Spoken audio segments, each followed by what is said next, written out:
Välkomna hörni, nu står vi här med inte så okänt ansikte för mig, men kanske för er där hemma. Jag står här med Oskar Davidsson från TaylorMade. Vad är din roll på TaylorMade? Så min roll är att göra fitting-event runt om i Sverige, så att jag är den som håller på och låter testa ut våra produkter och därav får hjälp av mig om dagarna. Mm. Vi har jobbat ihop ganska länge, inte ihop men vi sidan av varandra väldigt länge. Så det ska bli väldigt kul att göra detta ihop, och vi ska ju testa den nya TaylorMade-driven QI4D. Ja, precis. Så, är det otroligt? Och hur många modeller håller vi här? Just nu så håller vi 3 här. Jag har en fjärde också som står lite i gömmundan. Så det finns ett alternativ också. Absolut.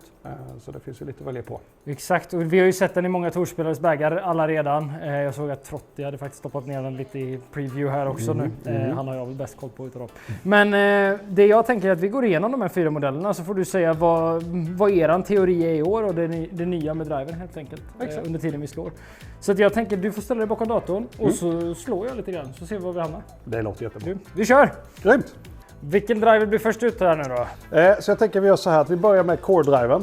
Ja. Det är den som vi ser spelas kanske mest av nu, redan nu på tourspelarna också. Så var likadant både i QI10 och QI35, vad jag kan tyckas ha se också, eller ha sett. Exakt, och det är lite grann att vi får egenskapen av att få en förlåtande produkt, men samtidigt också få prestandan i att vi kan generera bra resultat, både längd och precision på samma gång. Ska vi testa våra slag? Ja men absolut, jag har ju tjuvkikat redan, och det jag gillar här, jag ska tillägga det innan jag slår att så här, nu kommer vi gå in på vilken tech det är och sådär, men det jag gillar här är att den gamla core-looken är lite tillbaka. Jag har smugit in formen lite grann, jag gillar det. Exakt. Jag vevar iväg några så ser vi. Kör!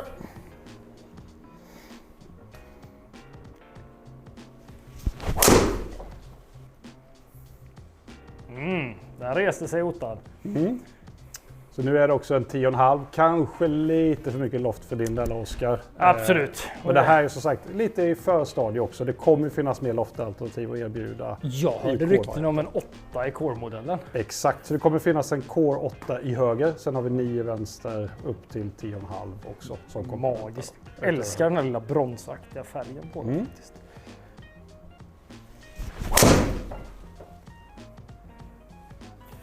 Ljudet klockrent skulle jag vilja säga. Det är den här karbonkänslan som vi är vana vid från er sida. Exakt. Grymt. Ja. Det jag gillar här är jag som jobbar med fitting. Ja. Jag älskar när jag kan göra mycket med grejerna. Va? Ja. Här har vi 4 viktportar. Samma som quadden var en gång i tiden, eller hur? Exakt. Och det såg du även i vår R7 minidriver i årets variant också. Ja. Med 4 vikter där med. Och när vi pratar 4. Min första tanke var 4D quad. Det var min första tanke, men det hävdar ju du att så var det ju inte. Utan Nej, vad står det för? Så det står ju för 4 dimensioner av hastighet. Okay. Så det är ju så att vi jobbar ju i den här produkten med 4 fokusområden för att vi ska generera så mycket fart som möjligt i vår produkt. Och på så sätt kunna ge så bra resultat som möjligt. Vi vill ju inte bara att det ska vara en ställd produkt. Så. Fokuset kommer ligga på att göra så snabb drive som vi kan göra. Men också göra så anpassningsbar som möjligt i det här fallet. Klockrent. Det gillar ju vi som fitters, eller hur? Jag tar en till med en annan, så tänker jag att vi går vidare till en annan variant här sen. Det blir bra. Jag hade ju lätt kunnat tänka mig att spela den här i 8. Faktiskt. Jag spelade ju faktiskt första sim-driven. Det var väl senast jag hade en TaylorMade-klubba i bagen. Just det, det stämmer. Det har du nämnt för mig tidigare. Jajamän. Jag hade den under... i vårt liv tillsammans, så vi har träffat varandra tidigare. Ja, jag hade den under en Maverick Headcover en gång i tiden. Älskade ju den driven. Så det här är ju lite den looken. Jag gillar det. Jag hade den i 8 också dessutom. Kul. Vi byter. Ja. Vi kan göra så vi tar Max-modellen. Jag tror vi hade den här. Jajamän. Min första fråga. Jag ser ett rött emblem på skaftet här. Det är ju ert nya Reax som är standardskaftet i år. Vad kan du säga om det? Så Reax är ju ett nytt skaftsortiment som vi kommer erbjuda i våra drivers. Det är ett samarbete med Mitsubishi. Så att Mitsubishi tillsammans med oss har tagit fram 3 olika typer av profiler av skaft utifrån vilken typ av release du har. Så att vi har olika typer av rotations som vi identifierat. Jag såg faktiskt Scottish Sheffers driver, så stod det till och med LR här. Precis. För low rotation antar jag. Jag såg det med när han satte i den bagen här under Hero. Ganska ballt faktiskt att de gör det så. 10,5 här också. Ja. Den här påminner lite mer om QI35 Coren skulle jag säga. Exakt. Både utseendemässigt och viktportsalternativ. Ja, precis.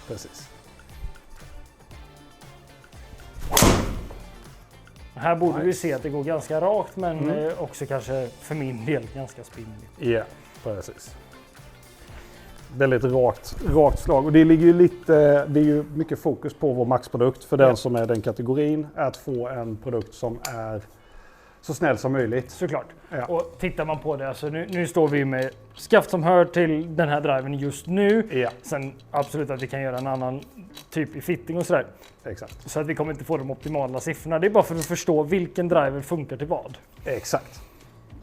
Så att även om jag inte slår den här 330 meter så fyller den ett syfte. Liksom.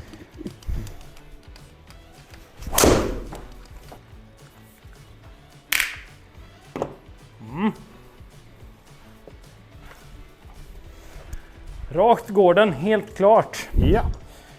Och spinner gör det. Och det som man kan göra där när du pratar om det med spinn också, Oskar, är ju det att vi har en ny konfiguration i vår Max-modell och även Max Lite. Det är så att vi jobbar ju med en ring idag, så vi säger runt träffytan är en titaniumring som vi har haft i Q35 rakt igenom. Vad som händer i Max-serien till nästa år är att vi kommer jobba med en aluminiumring, alltså kragen som är runt träffytan. Korrekt. Den är lättare än titan. Det gör att det frigörs möjligheter till att kunna jobba med flyttbar vikt i Max-modellen. Så vi kommer kunna erbjuda en lägre spinnig Max-driver också för den som behöver det. Och den här kommer 9, 10,5, 12? 9, 10,5, 12. Exakt. Snyggt. 9 nedställd vikt fram. Tack och hej. Exakt. Där slår jag ändå 3 drivar som jag tycker är så här. Det är inte, jag är inte i form liksom, men det är, så, det är 3 fairway-träffar. De är i spel, Ja, eller hur? Gud ja. Grymt. Jag tänker att vi hoppar vidare till nästa variant. Ska vi ta den lilla bubblaren som fortfarande är en Max fast en annan variant? Eller vad tänker du? Ja, det kan vi faktiskt göra. Ja. Ska vi ta den lilla bubblan och det är den här Max Liten då. Så att det som är skillnaden här är att vi får ju en lättviktskonfiguration i Max Liten. Ja. Den Den här är 30 gram lättare än Maxen. Så väldigt stor skillnad i vikt här nu då. Vad tror du jag får för klubbhastighet med en sån? Du ligger på 121 här nu. Kan vi se om du kan kräma upp det till 24-25. Tror du kan göra det eller? Ja, vi får se. Jag ska inte göra mig till utan vi ska se vad som händer med bara Precis, bara se utifrån vikten här. 40 senior också, det här gillar Det där kommer en riktig slangbälla för er. Ska vi sätta in en liten light-version här då? Ja, jag bara döpt den till light. Vi döper till light och får en liten rolig färg också. Det blir väl perfekt det där. Snyggt.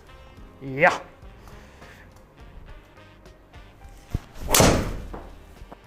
Det var sådär kanske du skulle stoppa bagen där. Men du, helt ärligt. Det här har jag knappt testat tidigare. För jag var så här, varför ska jag ha ett lättare huvud och så vidare. Jag ska inte ha det, det är inte det jag menar. Men precis. Med det lätta skaftet så upplever jag det inte jättelätt. Nej. Så att det behövs ju nästan vara lättare för annars skulle det vara Exakt. jätteslangbälla.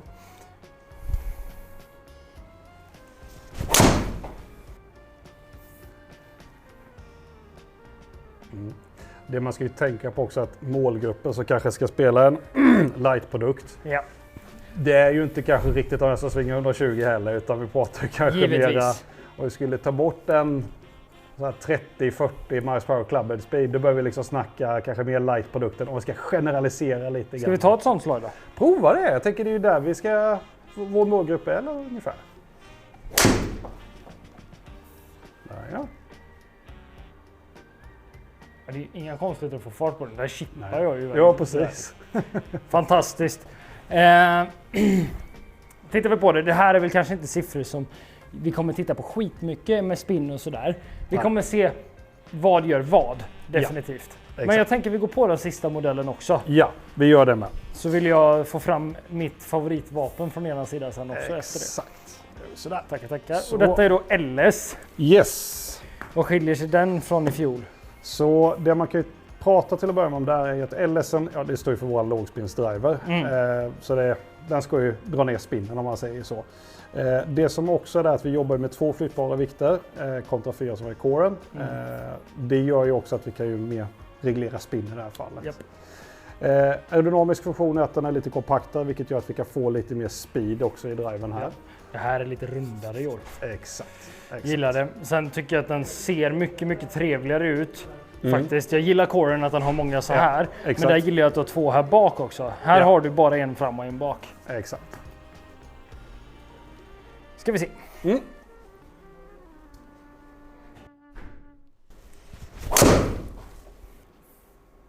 Vart vi lite ryckiga i svängen.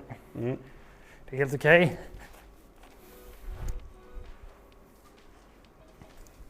Den här är också 9 grader i loft då, så den är lite lägre i loft. Precis. Sen här kommer vi se något lite hetare kanske också jämfört med Coren i 10,5 där. För min del tyckte jag nästan det var lättare att svinga den här fort på grund av att det är mindre huvud, lättare att få igenom luften. Exakt. Det blir lite mindre luftmotstånd i den här modellen. Exakt. Då, kan man säga. Den kan vi plocka bort. Sen är det ju så att den aerodynamiska funktionen är någonting vi jobbat i hela sortimentet, så vi ser ju en hastighetsförändring i bollökning där också, rakt igenom hela sortimentet och produkterna med. Lite tåträffad, den går ganska mycket vänster. Tänker vi plocka bort den från våran comparison så här, men den kan få ligga kvar där nu. Det kan vi göra.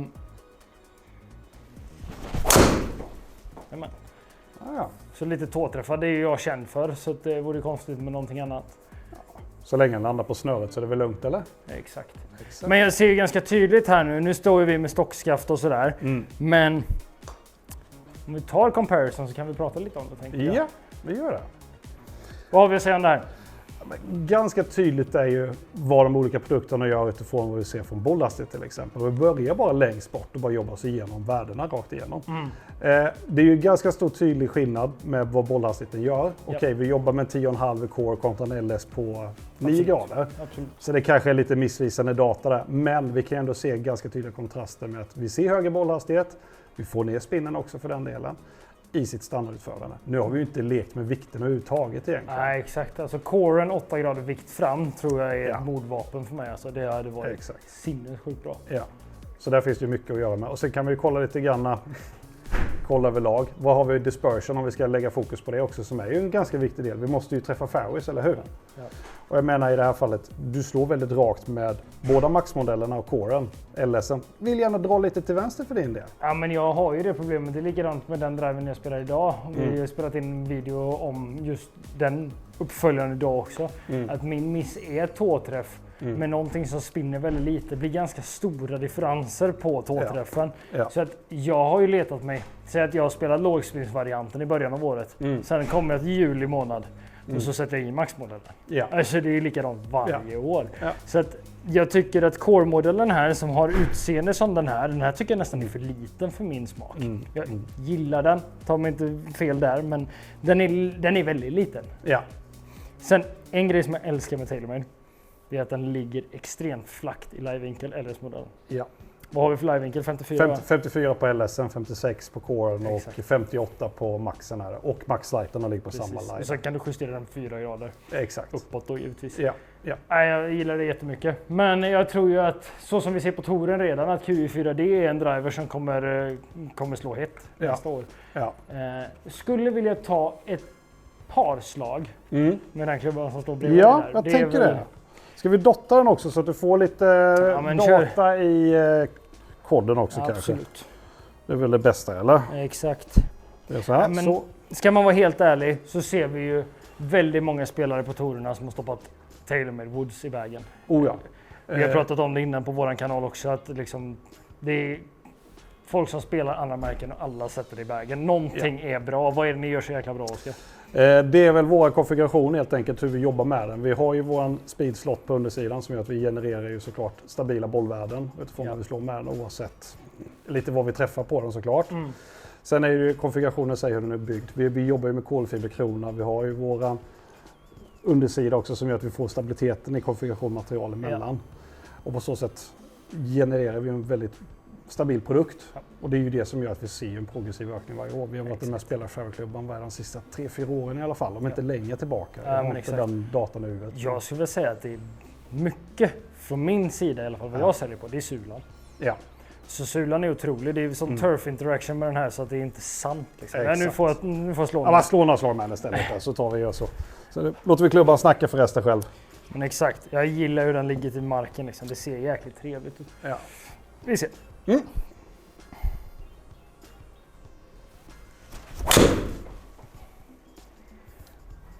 Det jag gillar med den där, det är att jag blir lite aggressiv på den.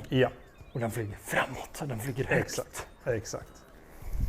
Lite stadigt 250 där, men ganska trevlig fairway finder för team, men du kan också använda dem om du har sulat ut ett men exakt. 237 carry, 3 och 1 i spin, det är där jag vill ha en fairway 3. Och det här är ju Också stockskaftet. Så att det är Precis. klockrent.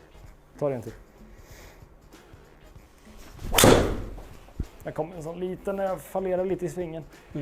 Men det jag gillar är att den håller spinnen. Den är väldigt konstant i spinnen. Ja. Det tycker jag om. Även om den är lite djupare i träffytan så håller den ganska konstant spinn. Exakt. Jag ser ganska dålig träff där 3 och 2. Jag tror ju definitivt att 2026 kommer fortfarande vara ett jäkligt hett år när det kommer till fairwoods. Ja. Men att driven tar ett steg ännu längre. Ja. Det gillar jag att se. Har du någonting du vill tillägga? Nej, men egentligen jag tycker väl det ska vara roligt att sätta i produkterna i folks händer under nästa år. Vi har ett jättebra sortiment att jobba med. Likväl drivers, fairwoods, vad vi mer lanserar för nya produkter under nästa år. Så det blir väldigt roligt år för vår del. Och vi har så mycket möjlighet att kunna jobba utifrån det som du och jag gör på ett vardaglig basis. Det vill säga gör fittings. Så att desto mer sånt vi kan erbjuda till slutkonsumenten, desto bättre resultat kommer vi få. Och det kommer göra det roligare för golfarna att sätta in nya grejer i bagen också. Självklart. Jag ser jättemycket fram emot TaylorMade-året 2026. Så kan vi säga. Grymt hörni. Hoppas ni tyckte den här informationen var vettig och att ni tar till er mycket av den. Så ses vi nästa gång. Ha det bäst. Hej. Ha det bra. Tack.